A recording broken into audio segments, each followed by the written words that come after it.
ಇದು ಅಣಬೆ ಸಾಂಬಾರ್ ರೆಸಿಪಿ. ಇದನ್ನ ಅನ್ನದ ಜೊತೆ ಬಿಸಿ ಬಿಸಿ ಮುದ್ದೆ ಜೊತೆ ತಿನ್ನೋಕೆ ತುಂಬಾನೇ ಚೆನ್ನಾಗಿರುತ್ತೆ. ಖಂಡಿತ ನೀವು ಇದನ್ನ ಒಂದ್ಸರಿ ಟ್ರೈ ಮಾಡಿ. ಹಾಗೆ ಹೇಗ್ ಮಾಡೋದು ಅಂತ ನೋಡೋಣ ಬನ್ನಿ.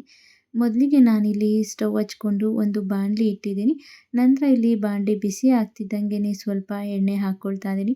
ಎಣ್ಣೆ ಹಾಗೆ ಕಟ್ ಮಾಡಿ ಇಟ್ಕೊಂಡಿದ್ದಂಥ ಒಂದು ಮೀಡಿಯಂ ಸೈಜ್ ಈರುಳ್ಳಿನ ಹಾಕಿ ನಂತರ ಒಂದು ಗಡ್ಡೆ ಬೆಳ್ಳುಳ್ಳಿನ ಸುಲಿದು ಸೇರಿಸ್ಕೊಂಡಿದ್ದೀನಿ. 1 ಇಂಚ್ ಆಗುವಷ್ಟು ಶುಂಠಿನ ಸೇರಿಸ್ಕೊಂಡಿದ್ದೀನಿ. ಹಾಗೆ 2 ಲವಂಗ, 1 ಪೀಸ್ ಚಕ್ಕೆನ ಸೇರಿಸ್ಕೊಂಡಿದ್ದೀನಿ. ಹಾಗೆ ಒಂದು 10ರಿಂದ 12 ಕಾಳು ಮೆಣಸು, ಹಾಗೆ ಖಾರಕ್ಕೆ ತಕ್ಕಷ್ಟು ಒಣ ಮೆಣಸಿನಕಾಯಿನ ಸೇರಿಸ್ಕೊಂಡಿದ್ದೀನಿ.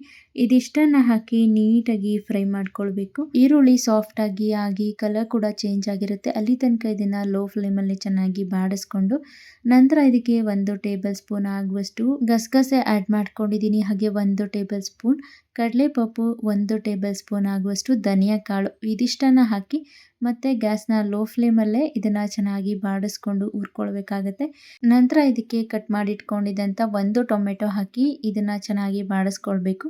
ಟೊಮೆಟೊ ಸಾಫ್ಟ್ ಆಗೋ ತನಕ ಇದನ್ನು ಬಾಡಿಸ್ಕೊಂಡು ನಂತರ ಇದಕ್ಕೆ ಕಟ್ ಮಾಡಿಟ್ಕೊಂಡಿದ್ದಂಥ ಸ್ವಲ್ಪ ಕೊತ್ತಂಬರಿ ಸೊಪ್ಪನ್ನು ಹಾಕಿ ಇದನ್ನು ಮತ್ತೆ ಚೆನ್ನಾಗಿ ಬಾಡಿಸ್ಕೊಳ್ಬೇಕು. ಬಾಡಿಸ್ಕೊಂಡು ನಂತರ ಈಗ ಸ್ಟವ್ ಆಫ್ ಮಾಡಿಕೊಂಡು ಇದನ್ನು ತಣ್ಣಗಾಗಕ್ಕೆ ಬಿಡಬೇಕು. ಇದು ಕಂಪ್ಲೀಟಾಗಿ ತಣ್ಣಗಾಗಬೇಕು. ಇದು ತಣ್ಣಗಾದ ನಂತರ ಇದನ್ನು ಒಂದು ಮಿಕ್ಸಿ ಜಾರಿಗೆ ಹಾಕಿ ಜೊತೆಗೆ ಇದಕ್ಕೆ ಒಂದು 1/4 ಬೌಲ್ ಆಗುವಷ್ಟು ಕೊಬ್ಬರಿ ತುರಿನ ಅಥವಾ ಕೊಬ್ಬರಿನ ಸಣ್ಣ ಸಣ್ಣಕ್ಕೆ ಈ ರೀತಿ ಕಟ್ ಮಾಡಿ ಸೇರಿಸ್ಕೊಂಡಿದ್ದೀನಿ. ನಂತರ ಇದು ರುಬ್ಬೋದಕ್ಕೆ ಬೇಕಾಗಿರುವಷ್ಟು ನೀರನ್ನು ಹಾಕಿ ಇದನ್ನು ಈ ರೀತಿ ನುಣ್ಣಕ್ಕೆ ರುಬ್ಕೊಂಡು ಬರಬೇಕು.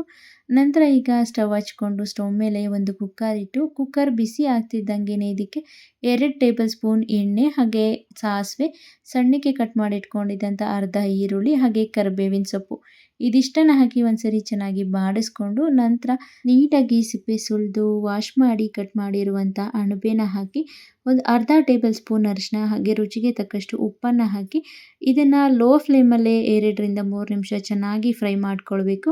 ನಂತರ ಈಗ ಇದಕ್ಕೆ ನಾವು ಆಗಲೇ ರುಬ್ಬಿಟ್ಕೊಂಡಿದ್ದಂಥ ಮಸಾಲೆನ ಹಾಕಿ ಮಸಾಲೆ ಪೂರ್ತಿ ಮಿಕ್ಸ್ ಮಾಡಿಕೊಂಡು ಚೆನ್ನಾಗಿ ಬಾಡಿಸ್ಕೊಳ್ಬೇಕು. ಬಾಡಿಸ್ಕೊಂಡು ಮತ್ತೆ ಈಗ ಅದೇ ಮಿಕ್ಸಿ ಜಾರ್ಗೆ ಸ್ವಲ್ಪ ನೀರನ್ನು ಹಾಕಿ ಮತ್ತೆ 1-2 ಸರಿ ಚೆನ್ನಾಗಿ ಬಾಡಿಸ್ಕೊಂಡು ನಂತರ ಕುಕ್ಕರ್ ಲಿಡ್ನ ಕ್ಲೋಸ್ ಮಾಡಿ 1 ಅಥವಾ 2 ವಿಷಿಲ್ನ ಕೂಗಿಸ್ಕೊಂಡು ರುಚಿಯಾದ ಅಣಬೆ ಸಾಂಬಾರ್ ರೆಡಿನೇ ಆಗೋಗುತ್ತೆ. ತುಂಬಾ ರೀತಿಯ ಅಣಬೆ ಸಾಂಬಾರ್ನ ಮಾಡಿ ತಿಂದಿರ್ತೀರ. ಈ ರೀತಿ ಅಣಬೆ ಸಾಂಬಾರ್ನ ಒಂದ್ಸರಿ ಟ್ರೈ ಮಾಡಿ, ನಿಮಗೆ ಖಂಡಿತ ಇಷ್ಟ ಆಗುತ್ತೆ.